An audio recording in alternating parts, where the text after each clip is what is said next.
The crystal chandelier cast a soft glow across the penthouse suite, illuminating the Manhattan skyline that stretched beyond the floor-to-ceiling windows.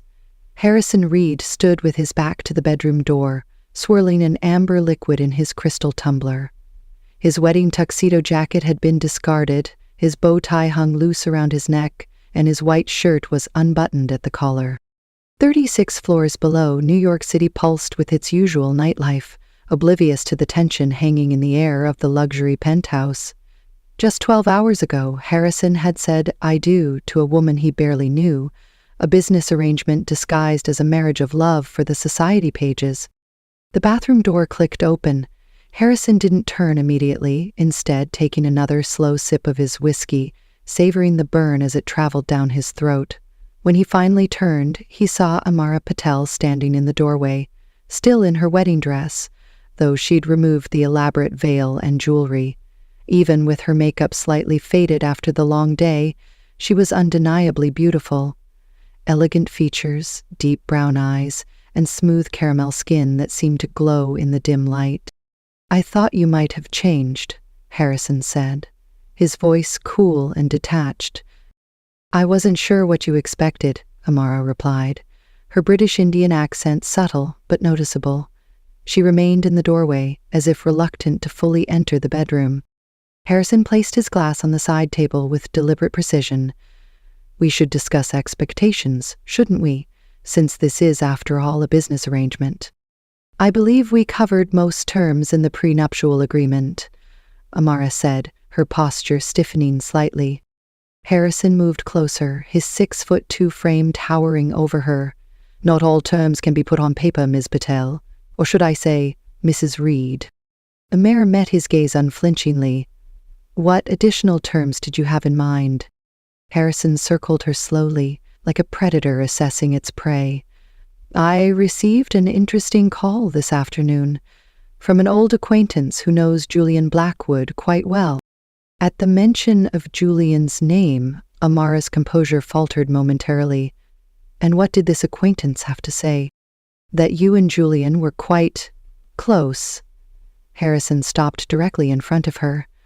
"That perhaps you were more than just business associates." "That's absurd," Amara said, her voice steady despite the accusation. "Julian Blackwood and I worked on a telecommunications project in London 3 years ago, nothing more."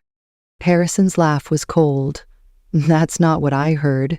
And given that our marriage is predicated on certain expectations of propriety, I believe I have the right to verify." "Verify?"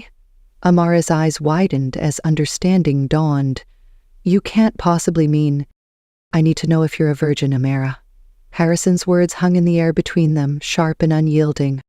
Amara took a step back, her hand instinctively rising to her throat. "That wasn't part of our agreement." "It was implied," Harrison countered. "My father's will stipulates a respectable marriage.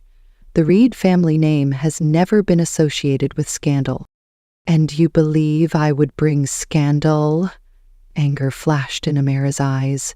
"Based on a rumor from someone who clearly doesn't know me at all?" "Prove me wrong, then," Harrison challenged, his voice dropping to a dangerous whisper. "Prove that you are what you claim to be, or this marriage ends tonight.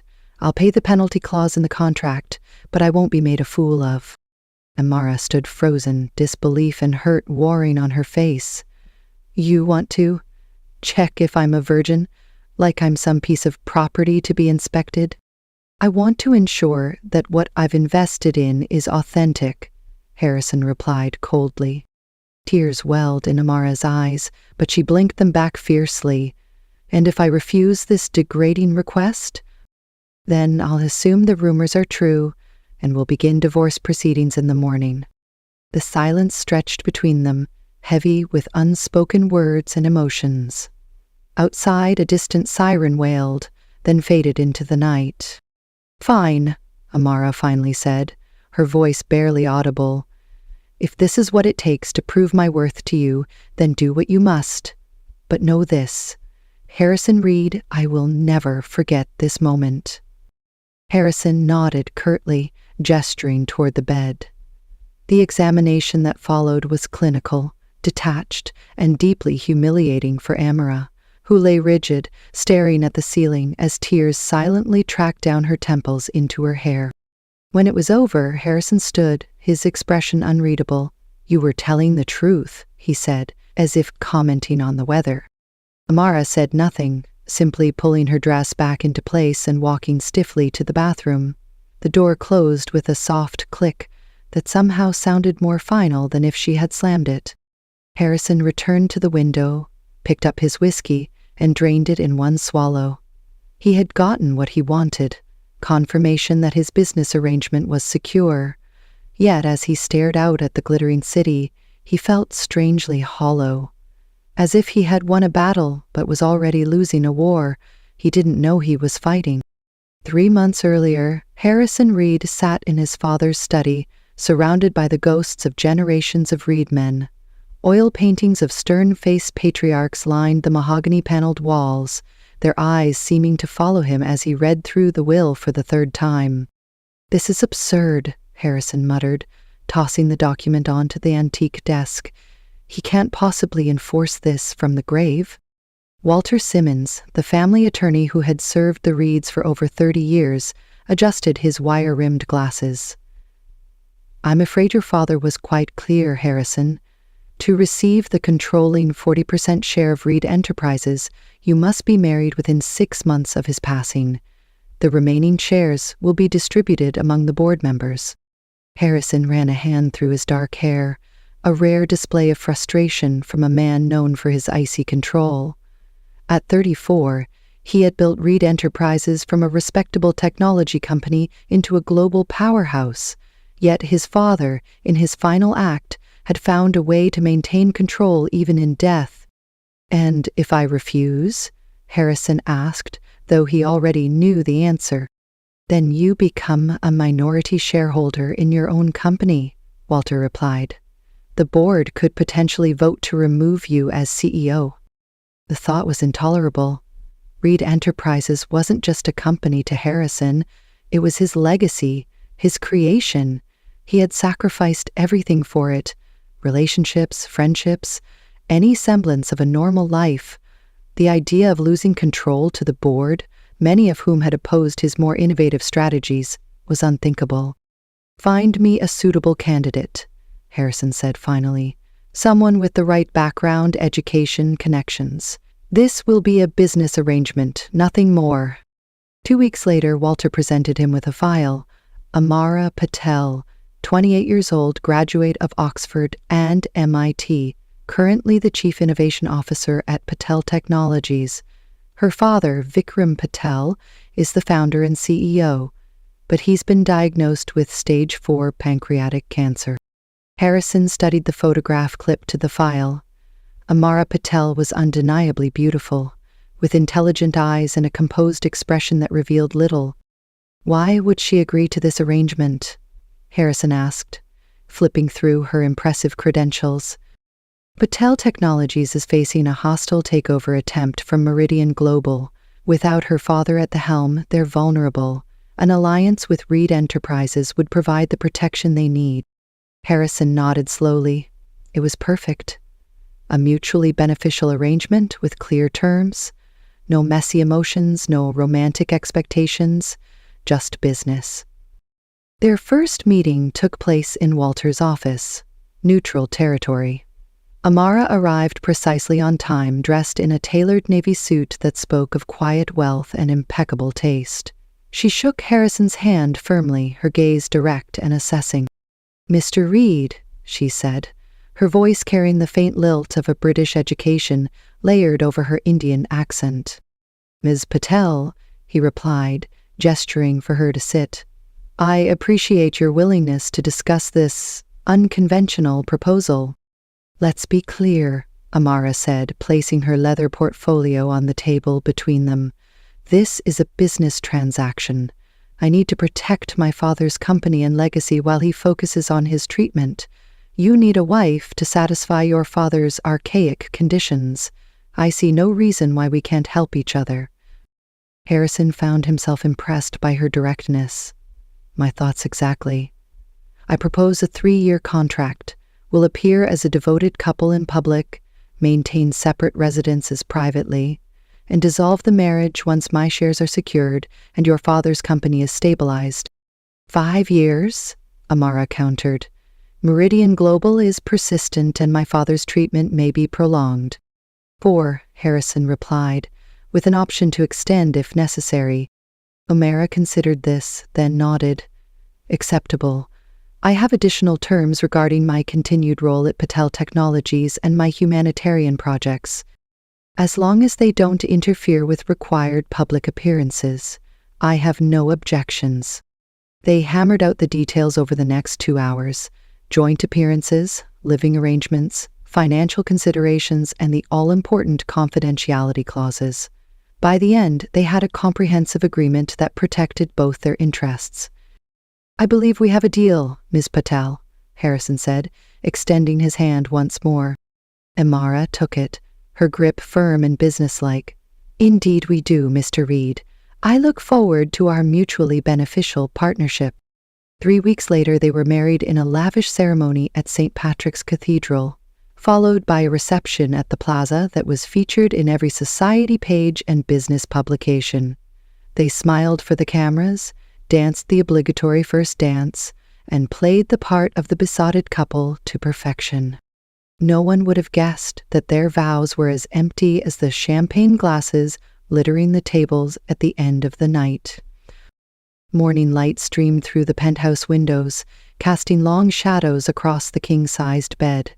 Harrison stirred, his hand instinctively reaching across the sheets only to find them cold and empty.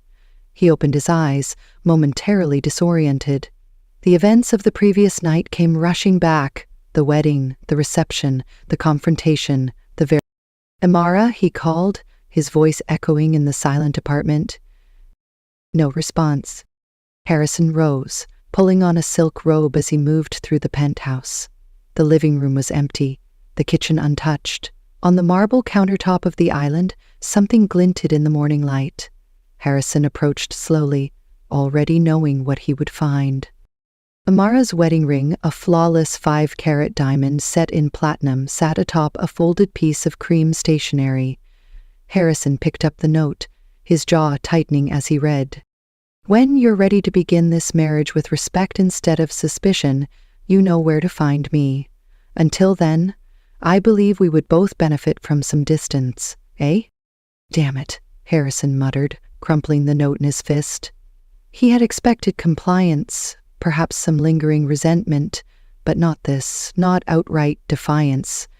He grabbed his phone and dialed Amara's number. It went straight to voicemail. Harrison's next call was to his head of security. Find Mrs. Reed, now. Within the hour, his security team reported that Amara had left the hotel at 5:30 a.m. in a taxi. They had tracked the taxi to JFK Airport, but by then, the trail went cold. Her scheduled flight to Mumbai, where she was supposed to check on her father before joining Harrison for their honeymoon in the Maldives, had departed without her on the passenger list. Harrison was pacing his office, barking orders to his assistant about canceling the honeymoon arrangements, when his phone rang. The screen displayed Vikram Patel. Mr. Patel, Harrison answered, his voice carefully controlled. How are you feeling today? Where is my daughter, Mr. Reed? Vikram's voice was weak but direct, the illness having taken its toll but not his sharp mind. I was about to ask you the same question, Harrison replied. I assumed she had flown to Mumbai to see you. There was a long pause. My daughter has not arrived in Mumbai, nor has she contacted me since the reception. As her husband, I expected you to know her whereabouts. The accusation was clear, and Harrison felt an unexpected twinge of guilt. We had a disagreement last night. She left early this morning, leaving a note suggesting she needed space. A disagreement? Vikram's voice hardened. On your wedding night? What exactly did you do to my daughter, Mr. Reed? Harrison pinched the bridge of his nose. With all due respect, Mr. Patel, that's between Amara and myself. Let me be clear, Vikram said, his voice gaining strength, fueled by paternal concern. Our arrangement was meant to benefit both our families. If you have harmed my daughter in any way, I will use every resource at my disposal to ensure you regret it, regardless of my health." The call ended abruptly, leaving Harrison staring at his phone. The situation was spiraling out of control. If word got out that his bride had fled after their wedding night, the speculation would be rampant. The board would question his stability, competitors would sense weakness, and the carefully constructed image he had built would crumble. Harrison buzzed his assistant. "Get me everything we have on Amara Patel, her projects, her friends, her favorite places, and book me on the next flight to Mumbai." "But, sir, your meetings this week?" "Reschedule them," Harrison snapped. "This takes priority." As his team scrambled to comply, Harrison returned to the window, staring out at the city below. For the first time in years, he felt something he hadn't experienced since childhood. The uncomfortable sensation of having made a mistake he couldn't easily fix with money or power. He needed to find Amara not just to salvage their arrangement, but to understand why her absence left him feeling so unexpectedly unsettled. Mumbai greeted Harrison with a sensory assault. The humid heat, the cacophony of horns and voices, the kaleidoscope of colors, and the mingling sense of spices, exhaust, and humanity. His driver navigated through the chaotic traffic with practiced ease, weaving between auto rickshaws and motorcycles as they made their way to the gleaming headquarters of Patel Technologies in the Bandra Kula complex. The building stood in stark contrast to its surroundings, a modern glass and steel structure that reflected Harrison's own architectural preferences. Inside, the reception area was cool and quiet, a sanctuary from the frenetic energy outside. "Mr. Reed," a woman's voice called as he approached the reception desk. "I'm Maya Sharma, Amara's executive assistant." Harrison turned to face a poised woman in her early 30s, her expression professionally neutral, but her eyes cold. "Ms. Sharma, I was hoping to speak with Mr. Patel." "Mr. Patel is undergoing treatment today and is unavailable," Maya replied.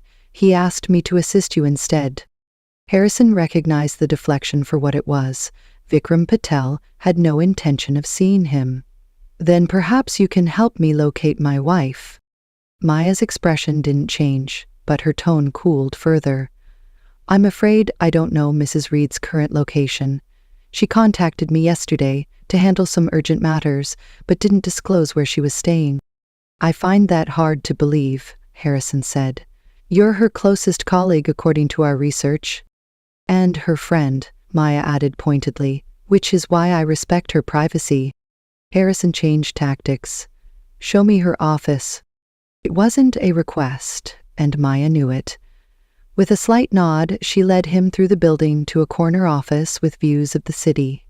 Unlike Harrison's minimalist workspace in New York, Amara's office was warm and personal. Bookshelves lined one wall, filled with technical manuals and literature.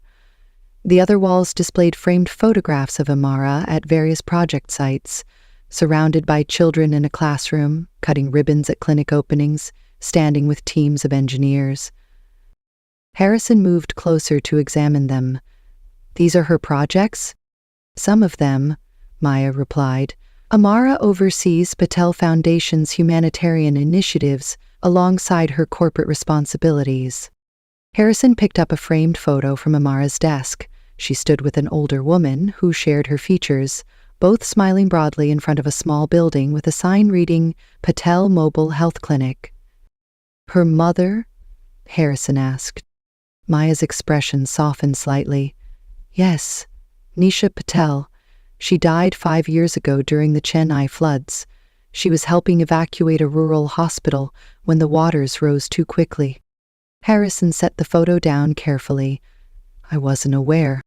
There's a lot you don't know about your wife, Mr. Reed." The rebuke was subtle but clear. Harrison turned to face Maya directly. "Then educate me." Something in his tone must have convinced her of his sincerity, because after a moment's hesitation, Maya nodded. "Follow me." She led him to a conference room where she pulled up a presentation on a large screen. "This is what Amara has built over the past 7 years. For the next hour, Harrison watched as Maya walked him through Amara's projects: technology education centers in Mumbai's slums, mobile health clinics serving rural communities, clean water initiatives, and a revolutionary low-cost telecommunications system bringing internet access to remote villages. The profits from these ventures go back into the communities they serve, Maya explained. Amara believes technology should elevate everyone, not just those who can afford it. Harrison studied the financial reports with growing respect. The projects weren't just charitable endeavors, they were sustainable, innovative business models that created real impact while developing new markets. "Why didn't she include any of this in our discussions?" Harrison asked. Maya gave him a measured look. "Because you never asked. Your agreement was purely transactional. Amara kept her personal passions separate." Before Harrison could respond, Maya's phone buzzed. She checked the message, then looked up with a frown. "I need to take this. Feel free to continue reviewing the materials." As soon as she left, Harrison noticed a folder she had deliberately left open on the table. Inside was a newspaper clipping about Julian Blackwood, the British tech entrepreneur whose name had triggered Harrison's suspicions. The article detailed how Blackwood had been quietly removed from a joint venture with Patel Technologies after allegations of ethical violations, specifically attempting to patent technology developed by aid recipients without credit or compensation.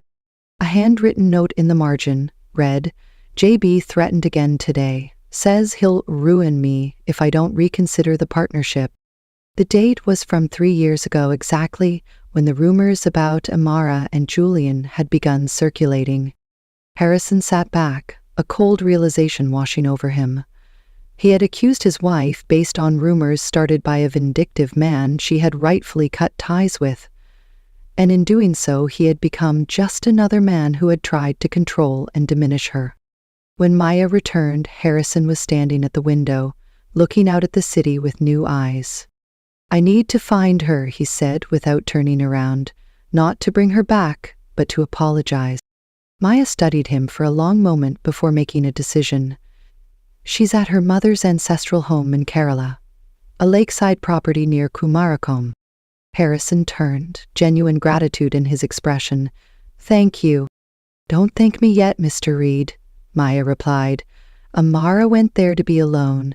She may not want to see you at all." The journey to Kerala took Harrison through landscapes that seemed to belong to another world entirely. From the crowded streets of Mumbai to the lush, verdant waterways of God's own country, as the taxi driver proudly called it, the contrast couldn't have been more stark. As they approached Kumarakom, the road narrowed, winding between coconut palms and rice paddies. The air grew heavy with moisture from the nearby lake, carrying the scent of jasmine and earth after rain. Harrison found himself loosening his tie, then removing it entirely, a small but symbolic shedding of his New York persona. "That is the Patel house," the driver said, pointing to a property set back from the road. Unlike the modern glass and steel of Patel Technologies, this was a traditional Kerala home, a nalukettu, the driver explained, with sloping terracotta-tiled roofs, wooden pillars, and an inner courtyard visible through the open gate. Harrison paid the driver and stood for a moment, taking in the peaceful setting. The contrast between this place and the penthouse where he had humiliated Amara couldn't have been more profound. Here, surrounded by nature and history, he felt oddly out of place in his tailored suit and polished shoes. He approached the gate slowly, uncertain of his welcome. A woman in her 60s appeared, her silver-streaked hair pulled back in a bun, her expression wary as she assessed the stranger at the gate. "I'm looking for Amara Patel," Harrison said. "I'm her—" "I know who you are, Mr. Reed," the woman interrupted. "I am Lakshmi, Mrs. Patel's housekeeper. Miss Amara is not receiving visitors." "Please," Harrison said, the word feeling foreign on his tongue. When was the last time he had genuinely pleaded for anything? "I need to speak with her." Lakshmi's expression remained unmoved. "Miss Amara came here for peace, something you did not provide on your wedding night." Harrison winced at the direct accusation. "That's why I'm here, to apologize." "Words are easy, Mr. Reed. Actions matter more." Before Harrison could respond, a voice called from inside the house. "It's all right, Lakshmi. Let him in." Amara appeared in the doorway, dressed in a simple cotton salwar kameez, her hair loose around her shoulders. Without makeup or jewelry, she looked younger, more vulnerable, yet somehow more authentic than the polished bride he had married. Lakshmi stepped aside reluctantly, giving Harrison a warning look as he passed. The message was clear: cause more pain, and there would be consequences, regardless of his wealth or status. Harrison followed Amara through the house to a veranda overlooking the lake. The setting sun cast golden light across the water, silhouetting the fishing boats returning with their day's catch. "This was my mother's favorite place," Amara said, taking a seat on a wooden swing suspended from the ceiling. "She used to say that water always finds its level, just as people eventually reveal their true nature." Harrison remained standing, feeling too restless to sit. "I deserved that." "Yes, you did," Amira agreed, her directness unchanged despite their surroundings. "Why are you here, Harrison?" "To apologize," he said. "What I did was unforgivable. I humiliated you based on rumors and my own insecurities." Amira studied him, her expression unreadable. "Insecurities? I didn't think the great Harrison Reed had any of those." "More than you might imagine," he admitted, surprising himself with his candor. "I've spent my entire life proving myself to a father who never thought I was good enough. When he made marriage a condition of my inheritance, I saw it as his final attempt to control me from beyond the grave." "So you controlled me instead," Amara said quietly. Harrison flinched at the truth in her words. "Yes, and I'm deeply sorry for that. I know about Julian Blackwood," he continued. "I saw the file in your office. Maya left it for me to find." A small smile touched Amara's lips. "Maya has always been protective. With good reason, it seems." Harrison finally sat down in a chair across from her. "The rumors about you and Julian, they were his revenge for your exposing his ethical violations?" Amara nodded. "He tried to steal technology developed by village women in our education program. When I stopped him, he threatened to ruin my reputation. In our industry, a woman's credibility is fragile enough without such rumors." "Yet you never defended yourself to me," Harrison observed. "Why should I have to?" Amara countered. "A marriage, even one based on a business arrangement, should begin with basic respect and trust. You offered neither." The truth of her words hung in the air between them. Harrison had no defense, no counter-argument. For perhaps the first time in his adult life, he was completely in the wrong, and he knew it. "You're right," he said simply. "I failed at the most fundamental level. I wouldn't blame you if you wanted to end our arrangement entirely." Amara looked out at the lake, now darkening as the sun disappeared behind the distant hills. "What would that accomplish? Your company would suffer. My father's treatment depends on the stability our alliance provides." "Some things are more important than business," Harrison said, surprising himself again. Amara turned to him, genuine curiosity in her expression. "Do you actually believe that?" Harrison considered the question seriously. "I'm beginning to." A comfortable silence fell between them, broken only by the gentle creaking of the swing and the distant calls of birds settling for the night. It wasn't forgiveness, not yet, but it was a beginning. "Stay for dinner," Amara said finally. "Lakshmi makes the best meen curry in Kerala. Then we can discuss where we go from here." It wasn't much, but it was more than Harrison deserved. "I'd like that," he said. And for the first time since arriving in India, he felt like he could breathe freely again. Dinner was unlike anything Harrison had experienced before. They sat cross-legged on floor mats at a low table, eating from banana leaves with their fingers, or rather, Amara ate with practiced grace while Harrison fumbled, earning amused glances from Lakshmi as she served dish after dish of unfamiliar but delicious food. You're supposed to mix the rice with the curry using only your right hand, Amara instructed, demonstrating the technique. Like this. Harrison attempted to mimic her movements, succeeding only in getting curry on his wrist. I think I need more practice. Clearly, Amara agreed, but there was a hint of warmth in her voice that hadn't been there before. As they ate, Amara told him about growing up between two worlds, spending school terms in London and summers here in Kerala with her mother's family. She spoke of her grandfather, who had started Patel Technologies from a small radio repair shop, and her mother, who had insisted that the company's success be measured not just in profits, but in positive impact. That's why the foundation work is so important to me, she explained. It's my mother's legacy. Harrison listened, really listened, in a way he rarely did during business meetings.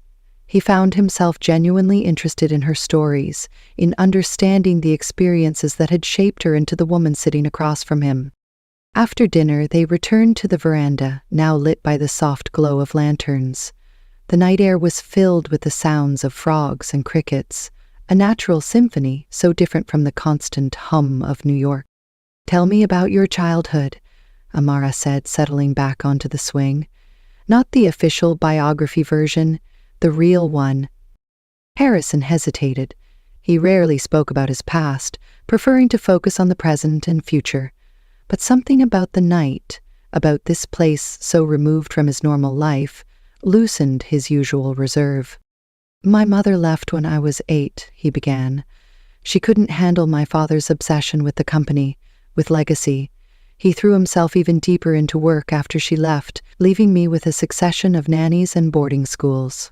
He told her about the constant pressure to excel, about report cards that were never quite good enough, about achievements that were acknowledged with a nod rather than praise.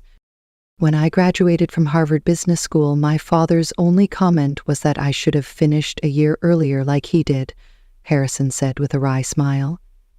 That's when I decided to stop seeking his approval and start proving him wrong instead. And now? Amara asked. Now that he's gone? Harrison considered the question. Now I'm not sure what I'm trying to prove, or to whom. The admission hung in the air between them, surprisingly freeing in its honesty. Perhaps that's something worth figuring out, Amara suggested gently. They talked late into the night, moving from personal histories to professional challenges, finding unexpected common ground in their approaches to business, despite their different philosophies. Harrison was surprised to discover how much he enjoyed simply conversing with her, without agenda or pretense. As the night grew late, Lakshmi appeared with a pointed look at the clock. I should find a hotel, Harrison said, rising from his chair. The nearest decent one is an hour away, Amara replied. We have guest rooms here. Harrison followed her through the house to a simple but comfortable room with windows overlooking the garden. The bed was draped with mosquito netting, and a ceiling fan turned lazily overhead. It's not your penthouse, Amara said, but it has its charms. It's perfect, Harrison replied, and meant it. Amara lingered in the doorway. Harrison, I'm not ready to return to New York yet. I need more time. I understand, he said. Take all the time you need. But, she continued, I'm willing to try again, to see if we can build something more meaningful than what we started with. Harrison felt an unexpected surge of relief. I'd like that. We'll need new terms, Amara said, her practical nature reasserting itself. Equal partnership, real respect, no more suspicion or control. Agreed, Harrison said without hesitation.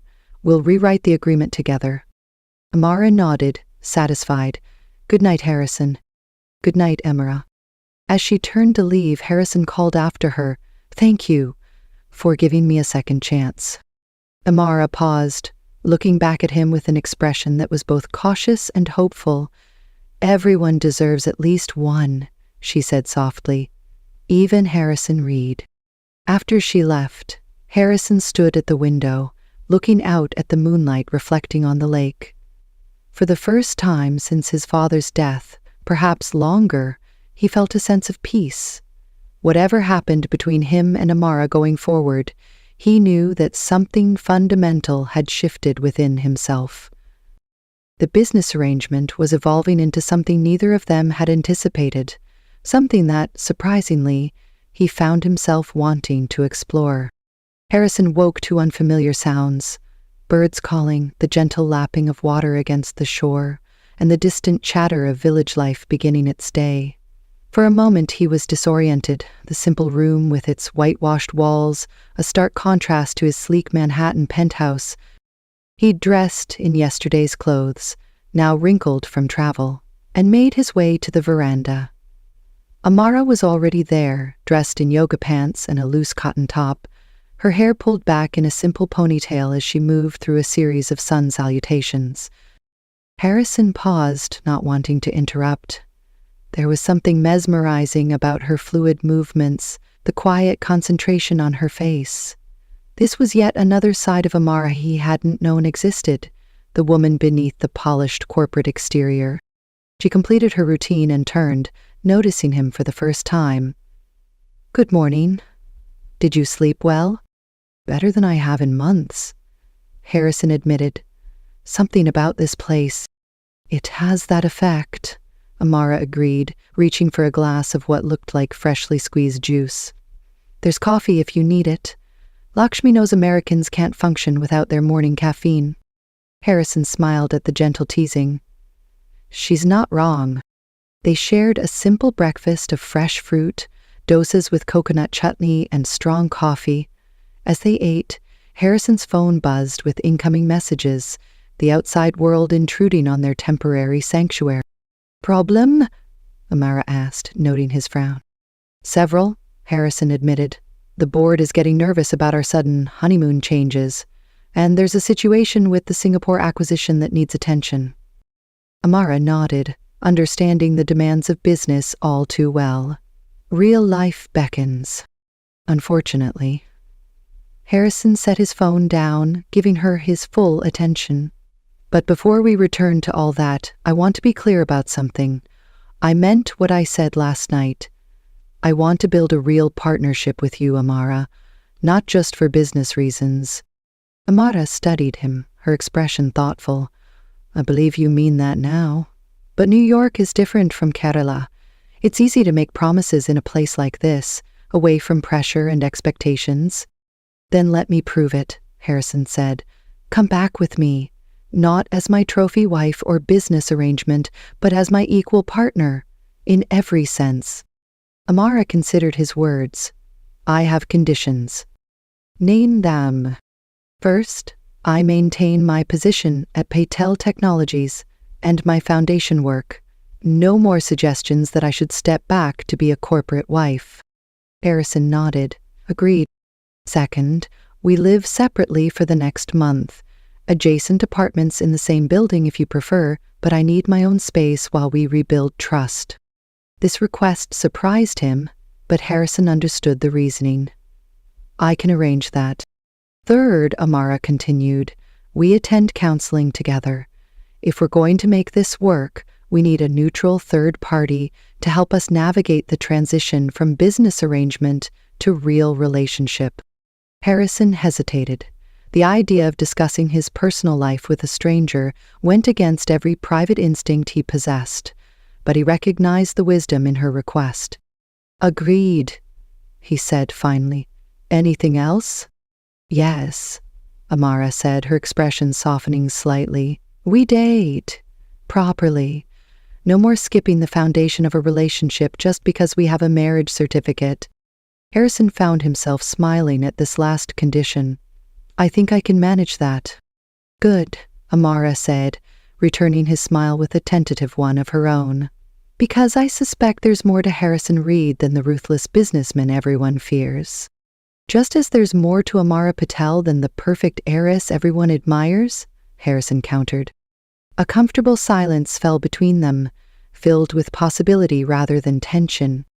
Later that morning, as they prepared to leave the lakeside sanctuary, Harrison received another call from New York. This time, he excused himself and stepped into the garden to take it. "Reed," he answered crisply. "Harrison, it's James. The board is meeting tomorrow morning. There are..." Concerns about the stability of your new marriage? Especially after you suddenly flew to India without explanation. Harrison watched as Amara spoke with Lakshmi on the veranda, her hands moving expressively as she laughed at something the older woman said. "The board has nothing to worry about," Harrison replied. "In fact, Mrs. Reed and I will be returning to New York tonight. We'll both attend the meeting tomorrow." "Both of you?" James sounded surprised. "That's unexpected."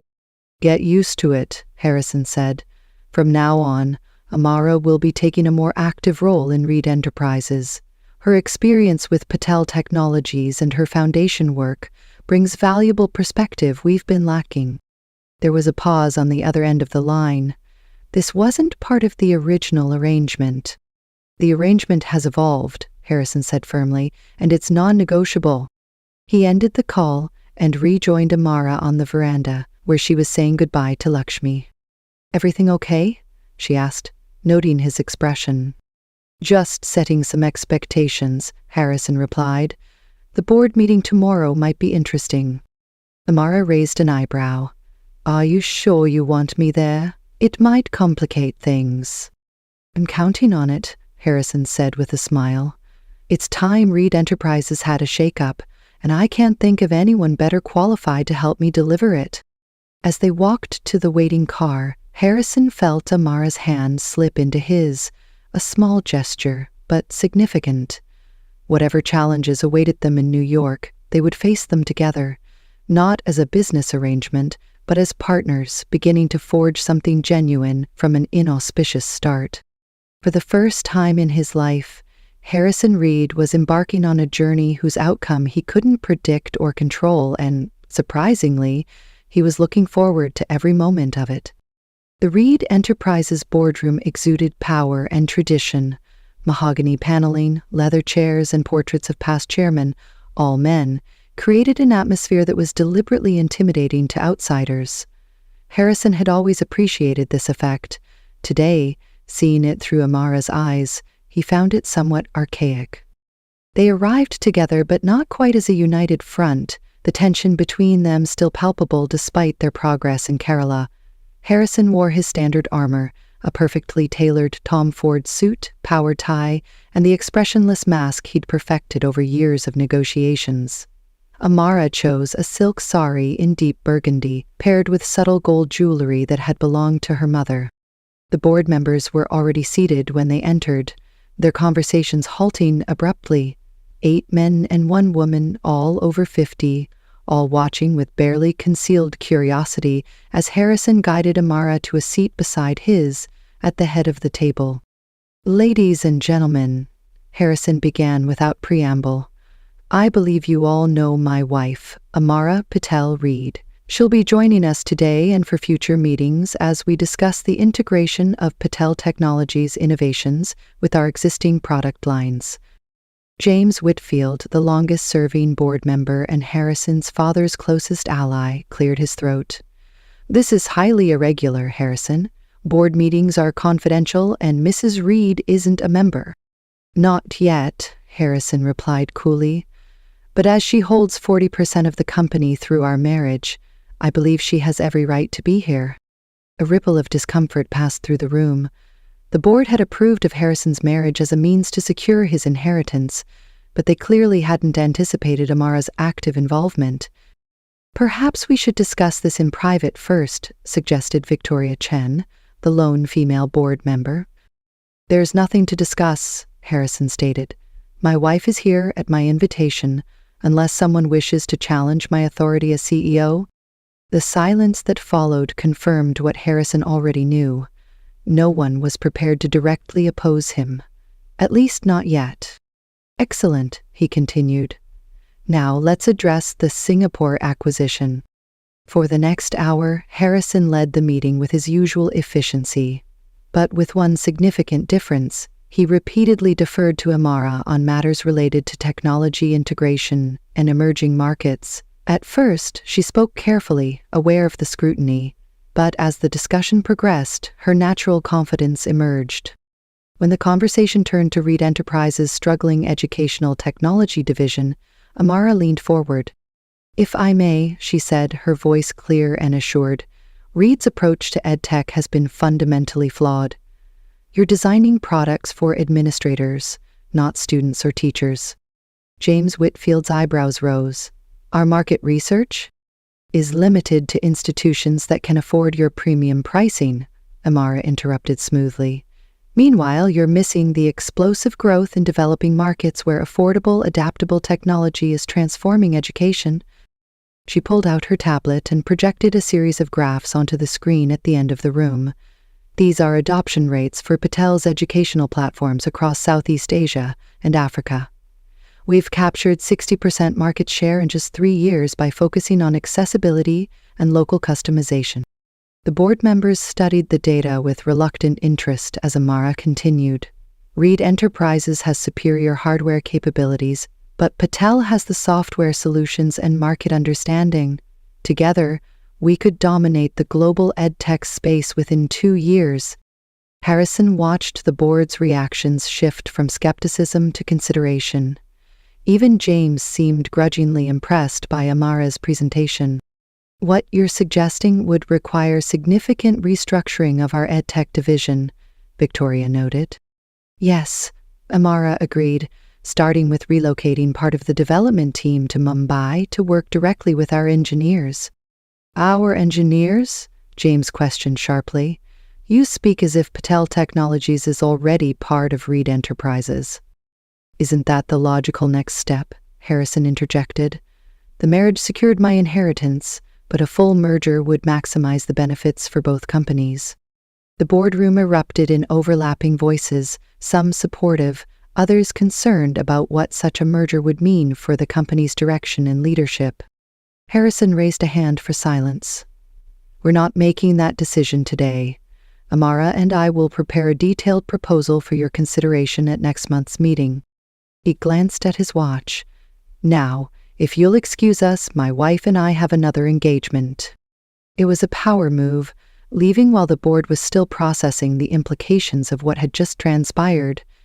Harrison placed his hand lightly on Amara's back as they exited, maintaining the image of unity until the boardroom doors closed behind them. In the elevator, Amara finally spoke. That was interesting. You were brilliant, Harrison said sincerely. You had them cornered with those adoption rates. Not all of them, Amara observed. Your Mr. Whitfield looks like he's already planning a coup. Harrison's lips curved in a rare, genuine smile. James has been planning to replace me since the day my father died, but he needs allies, and after your performance today, he'll find them harder to come by. The elevator reached the ground floor, and as they crossed the lobby, Harrison noticed people watching them. The power couple of the moment, their marriage the subject of speculation throughout New York's business community. Ready for phase 2? He asked as they approached the revolving doors. Amara adjusted her sari with a determined expression. Absolutely. Let's give them something to really talk about. Outside, a car waited to take them to their next destination, a charity gala, where New York's elite would be watching their every interaction, looking for signs of whether the Reed-Patel marriage was merely a business arrangement or something more. What they would see, Harrison was determined, would be a united front. What existed behind that facade was still evolving, still fragile, but increasingly real.